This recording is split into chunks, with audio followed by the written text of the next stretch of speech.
La vie de l'homme est une corvée.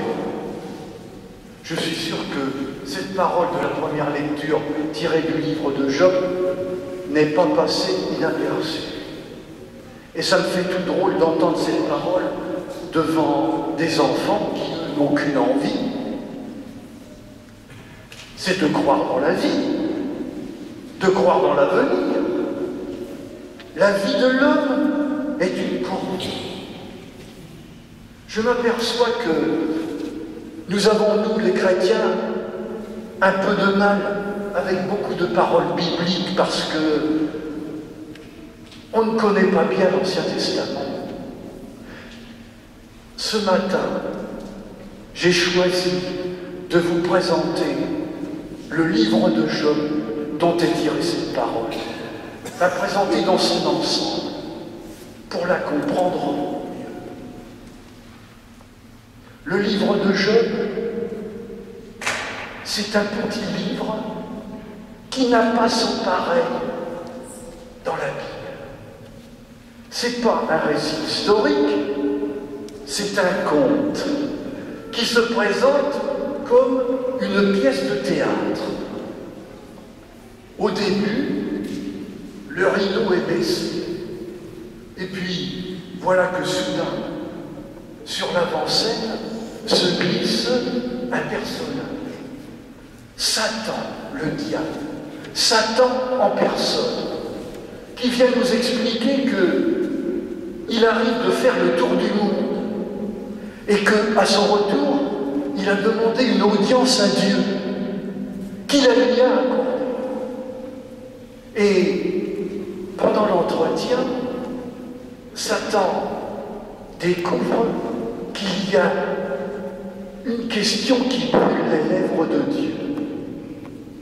Satan, au cours de ton voyage, est-ce que tu as remarqué mon ami Job, un être exceptionnel? Sur terre, il n'y a pas d'homme plus attaché à moi que lui.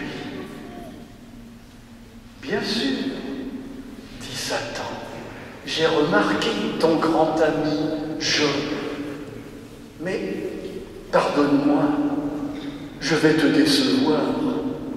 Si Job est si attaché à toi, c'est parce que tu le combles de richesse, d'honneur, de bien. En fait, s'il est attaché à toi, c'est à cause de tout ça, mais que tout ça s'en aille, tu vas voir. Il va te tourner le dos, par exemple. Permets-moi de l'attaquer sur ses biens. Tu vas découvrir sa réaction. Permission accordée, dit Dieu. Et voilà que Satan fait pleuvoir sur Job toutes sortes de malheurs. D'abord, c'est tout son bétail qui, en une nuit, est décimé. Que fait Job? Il garde sa confiance en Dieu. Deuxième épreuve. Cette fois, c'est tous ses serviteurs, tout son personnel extrêmement nombreux qui tombent malades et qui meurent. Que fait Job? Il tient bon dans sa confiance en Dieu. Et puis, troisième épreuve la plus terrible, un beau matin, Job se réveille et il est couvert de la tête aux pieds de la lèpre. Job lépreux. Que va faire Job? Quelle va être sa réaction? Alors, dans le théâtre, soudain, que voit-on? Satan qui disparaît. Le rideau se lève. Que voit-on sur la scène? Une horreur. Job, une plaie purulente de la tête aux pieds. C'est le silence. Soudain, on entend frapper. Ce sont trois amis de Job viennent le voir pour le soutenir, l'entourer. Au début, la conversation est amicale, mais très vite, elle tourne au vinaigre. Et même, elle va avoir le don de mettre Job en colère. Surtout quand ses amis vont lui faire certaines réflexions, surtout deux. La première, Job, comme tu es malheureux. Mais prends patience, c'est un mauvais moment à passer, tu vas voir, il y aura des jours meilleurs. Et puis la deuxième, plus perfide, mais Job, si tu es dans cette situation, c'est sans doute pas par hasard. Qu'est-ce que tu as fait pour mériter cette situation dans laquelle tu es et cette épreuve? Qu'est-ce que tu as fait? Alors Job proteste de toutes ses forces. Mais j'ai rien fait. Je suis innocent. Qu'avez-vous à m'attaquer ainsi? Et le voilà, Job, qui se met devant ses amis à s'adresser à Dieu. Dans une grande plainte d'abord. Dieu, regarde ma vie c'est une corvée. C'est une corvée. Et puis, cette plainte va se changer en révolte. Dieu, pourquoi? Regarde-moi. Pourquoi je suis comme ça? Qu'est-ce que j'ai fait? Cette vie, et ce qui m'arrive, est sans signification, c'est absurde. Les amis, entendant Job parler comme ça à Dieu, sont absolument scandalisés. Qu'il puisse parler à Dieu avec une telle liberté de ton, une telle insolence. Et voilà l'épilogue de la pièce qui tombe. Soudain, on entend la voix de Dieu qui prend parti pour qui? Pour Job, contre ses amis. Comme dans tout conte, l'histoire se termine bien. Job retrouve la santé, mais avec cette parole de Dieu, Job,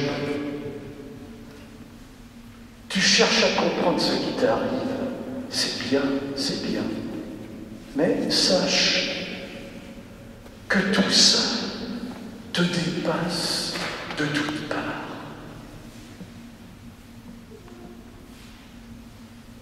Le livre de Job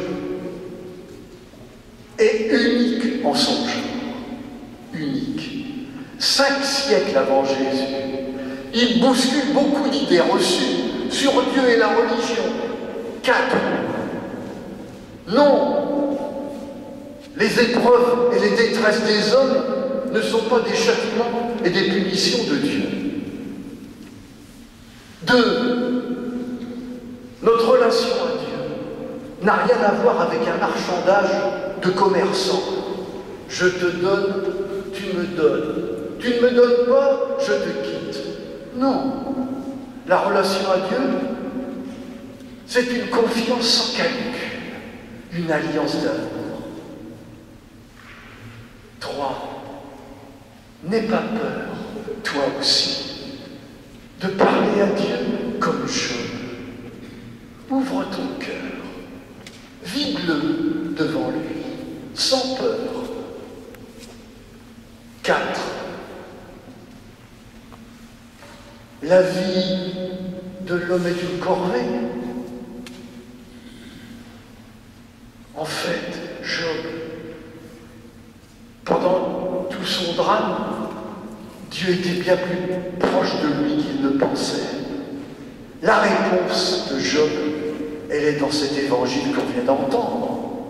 Une folle journée de Jésus, une journée pleine à ras-bord. Et que découvre-t-on? Que tous les Jobs de Galilée se pressent à la porte de Jésus. Et Jésus, avec lui, ils reprennent espérance, vie, santé. Voilà. Avec le Christ, notre vie prend sens, espoir, espérance. On pourrait s'arrêter là, ce serait bien.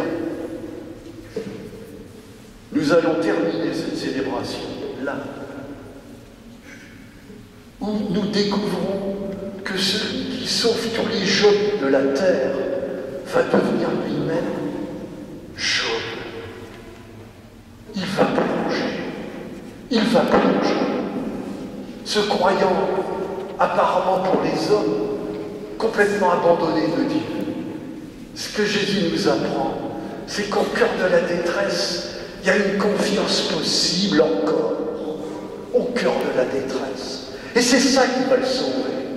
Et en venant ici, tous, autour de cette Eucharistie, c'est ça que nous cherchons. Reprendre auprès de lui confiance, même dans l'épreuve. Même dans l'épreuve.